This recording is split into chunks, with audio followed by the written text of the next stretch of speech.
Welcome to the Diversify Inspiring Leaders podcast. Our guest today is Lynette Thorstensen, who has been chairing several boards for international non-government organizations and government committees. Lynette is a distinguished and globally recognized sustainability leader. She has held CEO and board chair positions in international business, government entities, and leading non-government organizations. These include Greenpeace International and Fair Trade International. Lynette is also an exhibiting visual artist and a published poet. She loves to hike with her husband and a beloved Labrador dog in the forest surrounding her home in the Auvergne region of France. Welcome, Lynette. Well, thank you very much. Absolute pleasure to be here. So you grew up in New Zealand before working across Australia, Switzerland, Denmark, and France. So how did your early upbringing shape your values around social and environmental justice, which is really your main area of expertise? That's right. It is, Sylvia. Well, I was very, very lucky with my parents. They were, I think, very patient with me. But more than that, were very supportive of the notion that girls and young women should be allowed to express their opinions. They felt strongly that young women had their place in this world and that we should not be held back. I think at times they were a little bit dismayed at perhaps the extent I took up that notion of being able to speak freely. And for example, from when I was 9 years old, I wrote a letter to the Prime Minister of New Zealand about French nuclear testing in the South Pacific. And that was the beginning of everything. I was very concerned about that. And I think that started me on my way. But my parents encouraged me in my point of view. So I was very lucky. They weren't quite so thrilled when I took some days off school to go on protest marches. They were a little bit perturbed. But unfortunately for them, I was always first in class. So they couldn't say I was getting behind in my studies. And it does raise interesting questions for me, even now as a parent and a grandparent, about what is truly the nature of a well-rounded education, and especially for girls and young women. What does a really good growing up education look like? Yeah, it's a good question. And also, I would love to hear how old were you when you did your first protest? Oh, I think I was about 14. Sylvia. I was very It started naughty. early. I skipped school with a couple of girlfriends, convinced them to come with me. We all got into trouble, but actually, interestingly, at the time at our school, the headmistress, she was called the headmistress in those days, was also quite. I mean, we all got into trouble, but I think she secretly was quite pleased that we were all quite strong women, young women who had a view and were able to express it. So I Oh, was fortunate with my that's good. headmistress as well. Yeah, I think we shouldn't underestimate how important these early encouragements are for women specifically. I I mean, think I it's, think yes, young boys get terribly more of important. that encouragement, and I think it's important for women to get these kind of encouragements early on to actually speak up and, speak up for themselves and get a voice, right? I might say a bit more about this later, Sylvia, but I've become passionate recently about intergenerational engagement. And I think, someone my age who's really at the end of my career, still very available for board work, but really I've led my career now, and I'm much more interested in helping young women in particular step up into roles, really achieve, really build their confidence. And it's such gratifying and useful work. It's mentoring, essentially. And I'm Yes. working with quite a group of young women, helping them take their next steps in their career. And honestly, I think it's among the most gratifying work I've ever done. It's so exciting to see these women develop and reach their potential. And in particular, I suppose as a CEO, I always tried to hire people who potentially could challenge me, and particularly young women who weren't afraid of speaking out, who didn't feel they needed to be too polite, who really could step up and express their point of view. And some of those young women that was engaged with many years ago now, they are in the most stellar positions imaginable. And I think that is so satisfying when you see women in particular that you've mentored go on to become far more senior, far more publicly influential, etc., than perhaps I ever was. But I'm so thrilled I've had a role in their success. Absolutely. I think mentoring is critical. And honestly, I wished I had a mentor much earlier in my life. I only had a mentor starting when I was like 45 or around that time. I wished I had somebody much, much earlier in the career who could really guide me. And honestly, I think not anybody should really have a mentor in their life, and ideally more than one. Because one of these ideas is we have, oh, I can't have more than one mentor. No, you can have three, four mentors also. Maybe not all at the same time, but Absolutely. It just increases the richness of that experience, and everybody has a different perspective. Funnily enough, yes. I still have a wonderful woman in my life mentoring me. I think she's about 87 now. Wow. She's still very active on a number of boards in Australia, a fantastic Australian woman called Wendy McCarthy. But what I realized a few years ago is her skill at interpersonal relationships is so wonderful. You kind of think that she belongs to you, and she doesn't. I realized that over the last 30 years, she's mentored, probably 200 women in Australia. And it's just incredible. And we all love her, and we all think we belong to her, and we do in a way, but there's so many of us. So you can be enormously generous with mentoring, and it just brings so many benefits, and often in unexpected and wonderful ways. Wow, that is quite impressive to hear. She's still actively mentoring. That's wonderful. And she's You have still had an influential in Australian public policy. She sits on numerous wow, boards. She's an extremely, she's a great role model for us all. fantastic. Absolutely. Okay, so we covered the mentoring part. Let's move on to the moving across continents. That definitely also has an impact on your leadership style and your worldview. So, how did these different cultures shape you? Different cultures I've worked in have shaped me enormously. I think, I've learned so much from every single different country I've worked in. And it's been a privilege. And it's also not always been easy. It takes a great commitment to patience and listening. And I think, if you asked me what was the one thing a board chair should do or someone on a board should do, I would say listen. It's my number one piece of advice. Take the time to have one-on-one conversations, seek to understand, and also try not, and this is very difficult, but try not to operate from preconceived notions or assumptions, because they will often be challenged.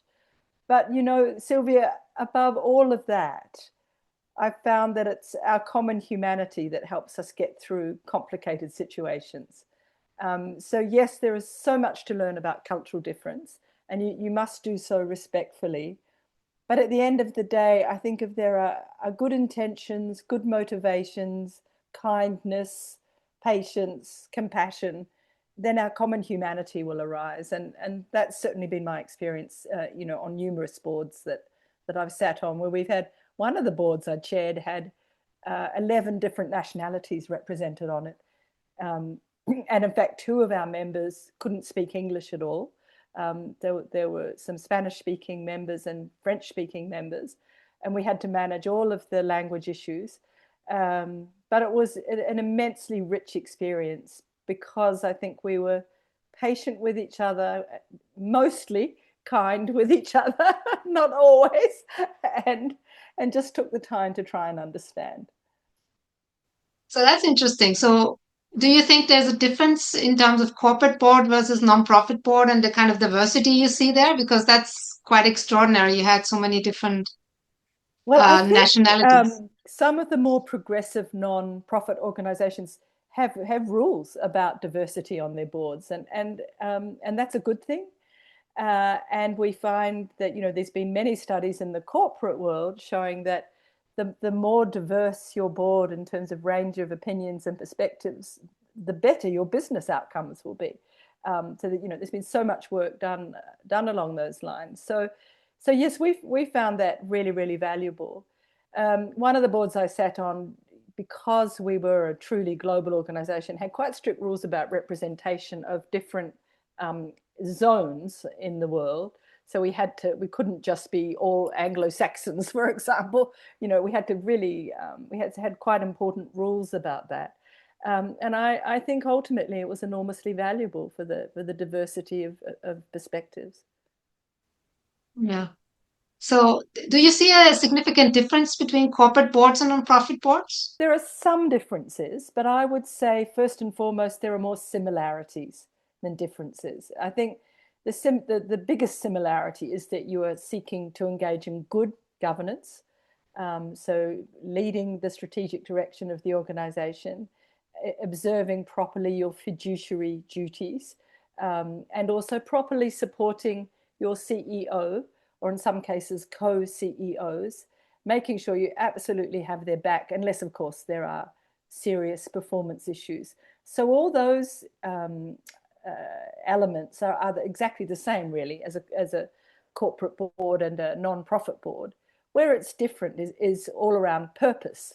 So the purpose of a corporate board is primarily, of course, to deliver profits to shareholders. And a non-profit board is primarily to make sure you deliver impact in relation to the stated purpose of the organization. But I think in terms of functioning, another point that I think is critical for both kind of boards, and this is such a common mistake on any board, is to have board members engaging in executive functions and not making sure that they're properly in their higher supervisory roles. I've seen that so often, that boards should not be about micromanaging. They really should be taking the long strategic view. And so those two elements are critical to both kinds of boards. Right. And you have been sharing nonprofit boards and international ones. So, can you tell us a little bit about what kind of attributes are most important for board chairs specifically? Well, I think one of the things is that, I've said a lot about listening already, but listening is very related to time. You must have enough time.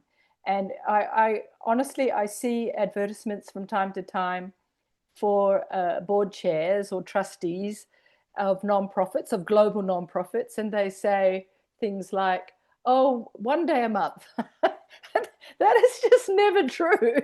I look at those and think, no, even if the organization is ticking over really well and you've got a very competent CEO, there are always issues that arise.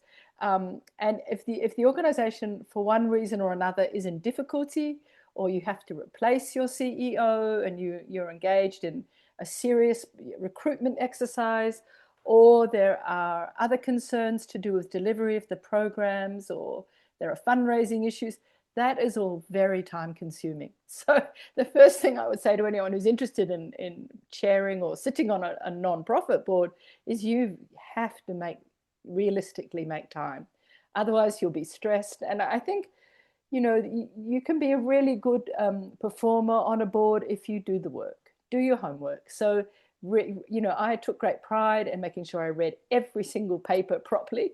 And I know full well that there are boards where board members do not read all the papers, and that is not a good thing. It's, sometimes you can have disparities in the amount of work board members do. There are some that are very engaged, there are some that are less engaged, and that's a challenge for a chair to try and do something about that. So really my advice is summed up, Sylvia, by saying do the work.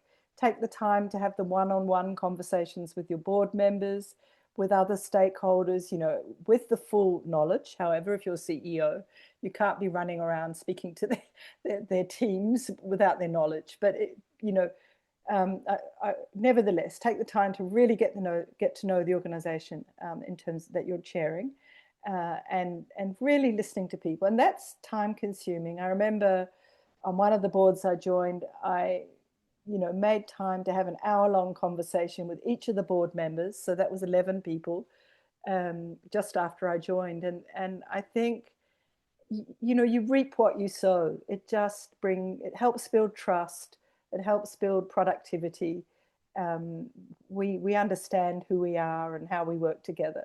And yes, and all of that is time consuming. Yes, I think I understand that if you have one-on-ones with each board member, that will take a lot of time. Mm-hmm. But it is critical. I understand because you need to align and you need to have a way to discuss things before they come up on the board to also understand everybody's perspectives, right? Absolutely. I think if you're not putting out that, being a board chair or a board member, you can't just glide across the top. You have to do deep work, and that includes deep relational work, and be Exactly. prepared to. And I guess you probably have to enjoy that. If you don't like people, you probably shouldn't sit on a board. So. Absolutely. Yes. So, talking about sharing a board, what were the most challenging moments and what were the most rewarding moments of of chairing a board specifically? My most challenging moment, because it was, and I think this is what happens with betrayal, was a moment of betrayal. And betrayal is usually shocking for executives or anybody in the workplace, because betrayal often happens unexpectedly. You just don't see it coming. So Hmm. what happened to me was I'd just been through a very large General Assembly, um, re-elected to the board as with 90% of the vote. So that was, very gratifying. Only then to have a small minority of the board challenge a decision I'd made. Um, and they hadn't been honest about that in the lead up to the board election. I realized what lay behind it all was that there was a person, and this can happen, very much driven by their ego, who'd previously stood for the role of board chair twice and failed to, and was really, it seems absurd to say this, but these silly things can happen, was really hell-bent on revenge, and determined to, so occasionally you can come across a toxic personality. And so that was a betrayal. And I was very shocked by that because I didn't see it coming. And I also had to do some deep work. And the work never stops on ourselves, does it, Sylvia? I had to do deep work on realizing that I couldn't actually change that person's behavior. All I could really do was work deeply on my response to how I felt about that betrayal, to how I would continue on from, in terms of recovering from that incident and so on. So that was an awful moment. But to answer your second question about what were the lovely moments, and I think the lovely moments were, there are a few things. At that time, this particular organization had a co-leadership arrangement with two fantastic women, one from Rwanda and one from the United States. So hugely culturally different. And they worked remarkably well together for 4 years. And 4 years is a really long run for leading an international nonprofit. You tend not to see very long leadership rates. It's a shame. There's lots of reasons why that could be improved, but they tend to be very exhausting roles. And all the more important to have a supportive board. But it was so wonderful to see these women thrive, work together well, and do well. So that was a highlight. And then the other highlight, I think, was just to gradually earn the respect of the organization. There'd been some hesitation about me when I arrived because I didn't come from within the organization, and this is a common dynamic. So if you have a brand new board chair of a very established organization who comes from the outside, you do have to prove yourself. And I would say over the years I did, and my work, just doing the work was appreciated, and that is enormously gratifying. I mean, you just feel extremely useful. You're doing something useful for the world, and you know why you get out of bed in the morning. And so it was a very, very gratifying time. Thank you for sharing that. I think it's interesting that you said these two women were co-inhabiting the CEO role, right? And that's maybe because of that they lasted longer than the average CEO because they were actually sharing the load in some respect. And I think this could be a wonderful model generally and I think women are generally more prone to be willing to share something like that. I think it's a wonderful model that maybe we should think about more, especially in the nonprofit world, but also in corporate, if that is a possibility. You are so right about this. I did lots of research into co-leadership, of CEO co-leadership, and as I looked around the world, and there were some models in the corporate sector, very few. They were almost all women. There was one very successful Dutch company that had a woman and a man, and they lasted many years, and it was really a wonderful example of CEO co-leadership. And you know, we shouldn't laugh, but no surprises, there were none with two men. So doesn't that say a lot about the way women collaborate and choose to work together and problem solve together, and all of the characteristics of leadership? And yes, you're quite right. The reason they lasted long was they were sharing the load. They weren't in this lonely, totally responsible, absolutely overwhelmed CEO model. They were Exactly. sharing the load, and it worked. Yes, absolutely. So, what would be your advice for those who are chairing boards or those who are aspiring to the to chair boards for the first time? Some of the things I've probably already said. You know, take the time. You need to have the time available. It's worth investing the time in the relationships you have on the board. Deeply invest in those. You know, make those one-on-one phone calls. Um, get to know the organization, do the research, read your papers, and then finally, I would say, enjoy yourself.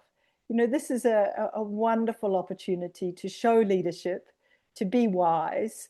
And I think finally the most useful attributes are those of being thoughtful and acquired wisdom.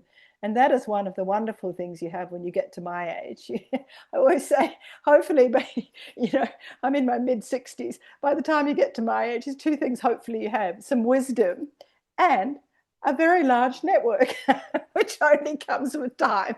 So I would finally say, enjoy yourself. These roles can be hugely fulfilling, and they're important to the world. Thank you so much for sharing these insights with us today and also for giving so much to society through your nonprofits Oh, and well, through the thank work you, you have been Sylvia. doing all your life to make the planet and the world a better place. Thank you for being who you are and for showing up authentically. It's wonderful to talk with you. And anybody who is listening to this podcast, I suggest reach out to Lynette on LinkedIn. I'm sure she will be happy to connect with you to increase your network also. And if you are, Absolutely, Sylvia. Yes, I'd be delighted to connect with. But as I say, I'm very interested in young women who are needing to move forward. So I would be totally delighted to do that. wonderful. And again, have more than one mentor. Maybe if you are interested in sharing a board, Lynette could be your mentor. That is another option. So stay tuned, look at diversify.com and check out other opportunities to get a mentor and get yourself into a more significant leadership role, a board role, even a chairing role.